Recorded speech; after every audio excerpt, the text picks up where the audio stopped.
Hello.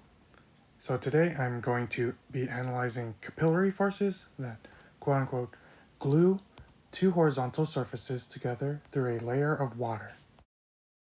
So for introduction, I'll be analyzing the behavior of a liquid bridge. This is the liquid layer separating the two horizontal surfaces as shown on the image at the right. Although it separates them, the bridge also pulls them together. Forces that contribute to this, not including gravity, involves the interfacial forces along the perimeter of the droplet that is in contact with the surfaces, and the force caused by the pressure difference between the liquid and atmosphere, which forms a meniscus where the convex side faces the liquid, as the pressure of the liquid is lower than that of the atmosphere outside of the droplet. If we are able to measure the radius of the wet area and height of the wire bridge, we can then determine the value of the force pulling the surfaces together through the equations shown below, where the force is a product of the pressure difference and wet area. So for my experiment, I will be simulating the adhesion of two hydrophilic surfaces with a layer of water between them. However, I find that the height of the liquid bridge is an average a very small value, so that wouldn't be very practical to measure using simpler tools. So my solution instead is to work backwards by first measuring the force that it takes to overcome the adhesion of these surfaces in order to calculate the height of the bridge. Here are my materials. I plan to glue a paper plate to a glass surface, such as the glass table I set all of these on.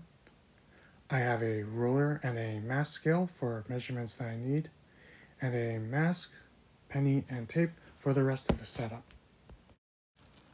One design I considered was a pulley setup where I pull the plate over the glass with an upward force counterbalanced by a weight, but ultimately this had its own complications with friction forces to worry about and the difficulty of setting up the pulley. So in the end, I decided instead to stick the plate underneath the glass and pull a downward force on the plate. This design is much simpler and any friction forces would be negligible. So to start, I tape my mask to the center of the plate as so, and then I wet the bottom of the plate at my sink, and so it's ready to stick to the glass table. I set it up there and press it on there, and once that's done, I put my roller in front of it, and as you can see, the wet area is clearly visible. So that allows me to measure the wet area for my calculations. Originally, I hoped it would make a nice circle, so I would just need to measure the diameter, but although it comes close, considering it circular may not be the best approximation.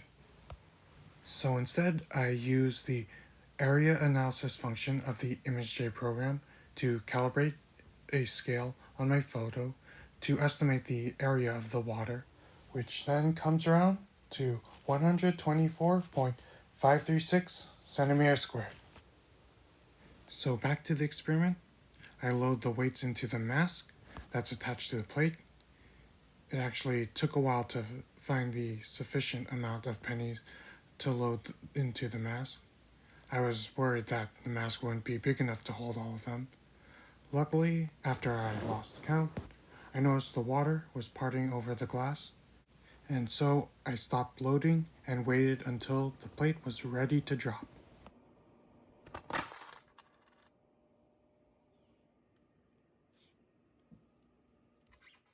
The water withstood about $2.38 in pennies before the plate separated, which came out to about 638.6 grams.